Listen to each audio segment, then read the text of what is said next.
We're just going to wait and see what information we can gather about this. And we have a statement right now, Sandra, from the IDF, and I'm just going to read it to you in real time. A short while ago, sirens sounded in several areas across Israel following the identification of missiles from Iran toward the state of Israel. The public is asked to follow the instructions of the Home Front Command. At this time, the Israeli Air Force is operating to intercept and strike where necessary to eliminate the threat. It's essential to continue following the instructions of the Home Front Command. And so, again, the Israelis are operating in real time, not only to strike the missile launching positions inside of Iran, but also to shoot down any of that fire. And they will use the defense systems on the ground, but also fighter jets if there are any sort of drones that are flying toward Israel to try to distract the air defense systems. But it gives you a sense. Okay, I'm going to have my cameraman go back to the skyline here, and you're going to see more interceptor rounds coming off over Tel Aviv. The Iranians are targeting major population centers in Israel, again, in response to the operation overnight that took out a number of IRGC officials. And we can see flashes in the skies over Tel Aviv. Just pull out of this shot here a little bit, Yaniv, and I'm just going to talk to my cameraman while we're talking here.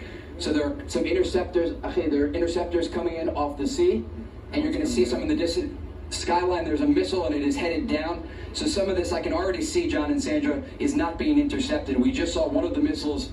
Okay, and there's an interception right over Tel Aviv. Pull out here, Yaniv, and you're going to see the trail. Just listen here.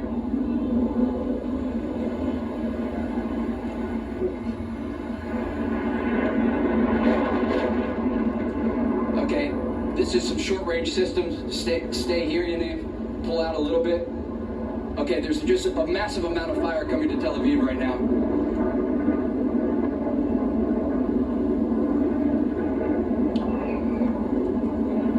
Yaniv, get ready to pull it off the sticks. Get off the sticks. All right, let's go.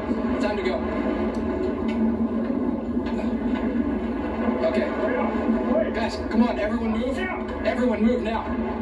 Stay with us, stay with us. Pick up the gear, let's go.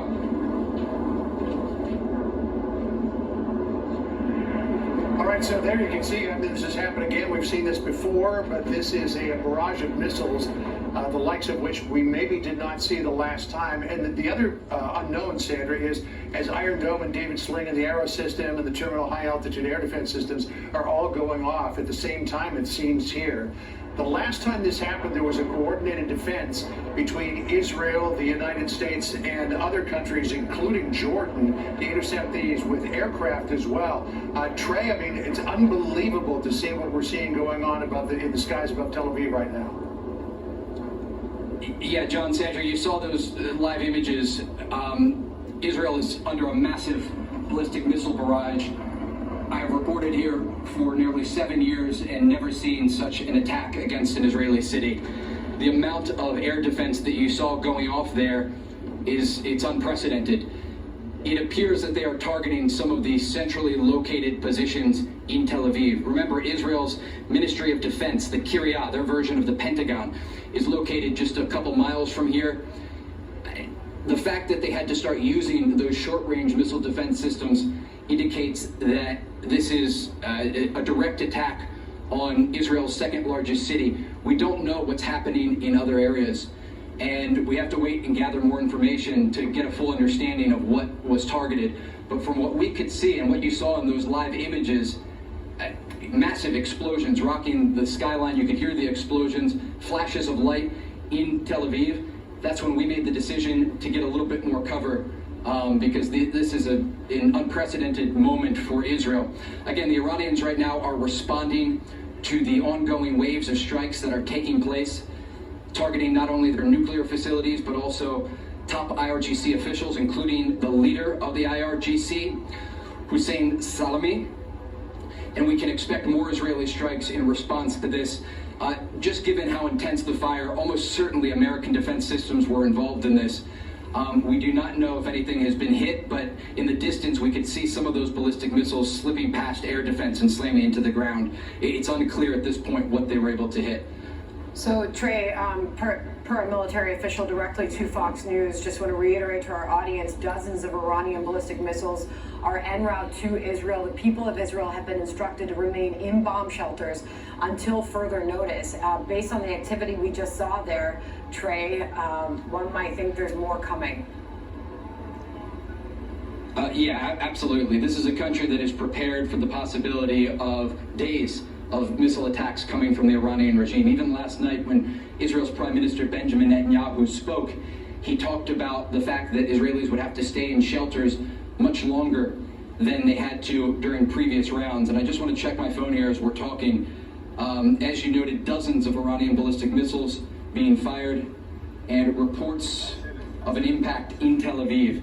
Again, people are in shelters, but these shelters, known as mamads here, that are attached to apartments and houses, are meant for they're meant for rockets coming from places like the Gaza Strip. And guys, come back. Okay, stay with us, guys. There's an impact site very close to here. Just stay with us. Talk to me, John, Sandra, I'm with you. Yep, we're here. Yeah, so we can see that some smoke is rising from an area of downtown Tel Aviv, as we saw. We saw a missile impact there. We don't know if it was a missile that came in unintercepted or if it was the remnants of a missile that was intercepted that landed. But you can see a lot of smoke there, Trey, rising from downtown Tel Aviv. Yeah, and guys, I want to caution here. We don't know at this point what was hit, and we can't even confirm this impact. There are initial reports of an impact, but the air defense systems that we're also working from that very area in the heart of Israel's second largest city. And so we often see smoke like that following air defense systems being active. We simply don't know what was hit and what part of the city it was hit, and we'll continue to gather that information. But as we talk here, and I'm going to just look at my phone for a moment because I'm seeing if any of our military sources have texted me about what's happening. Hey, but Trey, as we move forward, Trey, the Israelis are preparing. If I could just jump in here for a second, Trey. As you were moving inside with your crew, we did see an impact and an explosion in that area where the smoke is rising from now with a remote camera. So it does look like there was some sort of missile impact. Yeah, and look, this area of Tel Aviv is very densely populated, right next to a main highway that moves along. I'm being very careful. We're getting some information in, but I just can't confirm it in real time, and so I'm being very careful with what I tell you, given how sensitive this is. What I can say, just according to the couple text messages I just read from Israeli security sources, this is a very significant attack, and emergency crews are responding, ensuring that no one was injured, and checking different areas of Tel Aviv. I do want to just review what we saw when we started this hit out on this balcony, John and Sandra. We saw Israel's missile defense systems active from all directions, and the fact that these close-range systems in Tel Aviv were active so close to where we were, intercepting missiles just over this city, it's an indication, once again, that Israel has the capability to shoot down some of this incoming fire, but not all of it.